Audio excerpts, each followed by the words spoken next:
One of the main comments I've gotten from people about the idea of going car-free with a Velomobile is, what happens when winter comes? Are you really going to ride that thing in the cold and the snow?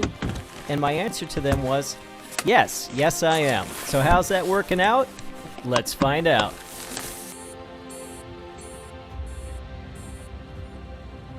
The current air temp is -4 Fahrenheit. For those of you that speak Celsius, that would be -20, with a wind chill of -26 Fahrenheit, which would be -32 Celsius. So it is a bit on the chilly side today. I grew up in northern Minnesota, about 90 minutes from the Canadian border, so the concept of cold weather is not something that's new to me. In fact, I was raised with the mentality of always bring more clothes than you think you're going to need, because you never know when something's going to happen.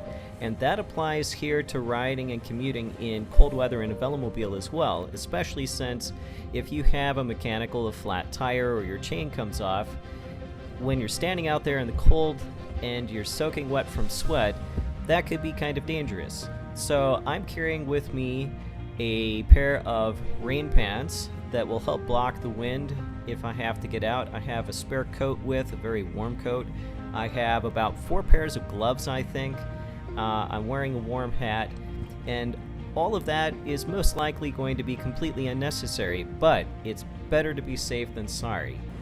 When you're riding in this kind of weather, you also want to make sure that you are really familiar with how to fix a flat tire, how to get your chain back on it if it comes off, and any other small mechanical things that could potentially happen.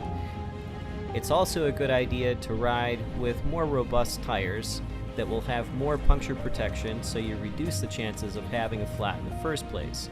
In other words, this is not the time to put your fast race tires on the bike.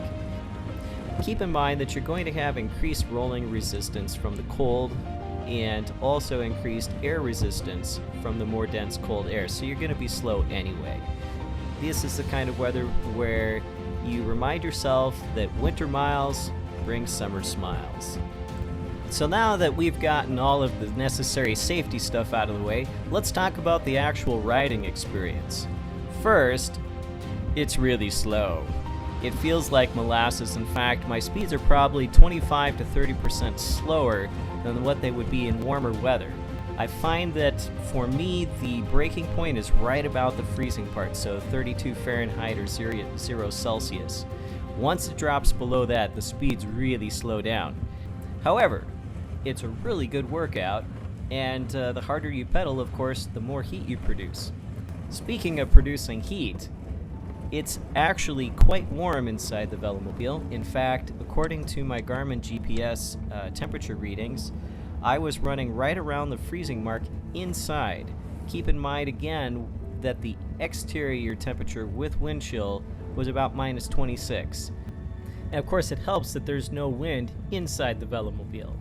So if you do the math, that's a significant difference of what, 60 degrees or something? I would say that the raincoat was probably overkill, and the sweatshirt and the warm tights were more than enough to keep me warm. In fact, I probably could have ridden most of the ride without my gloves on.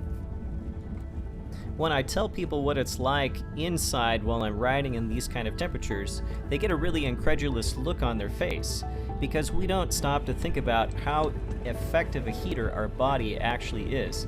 You're exhaling all of that warm air, your body's giving out all that heat while you're exercising, and quite frankly, I find that it warms up inside my Velomobile faster than it ever did in any car that I've ever driven. It's also helpful if your body is feeling pretty warm when you get in, so put your coat on a little bit before you leave the house, maybe sit in front of a space heater or a heat vent or something, or if you're lucky and you have a heated garage, that's even better. I think the biggest barrier to riding and commuting in this kind of weather is just our own mental approach. It's easy to think of a bike as something that's more dangerous than a car, but the reality is the same dangers exist with a car as with a Velomobile. If you have a mechanical with a car, you're also going to be outside, and let's be real, how many of us actually know how to change the tire on our car? Now, I recognize not everyone is going to want to commute year-round, especially in this kind of weather, and you're not going to lose your Velomobile commuter membership card if you choose not to.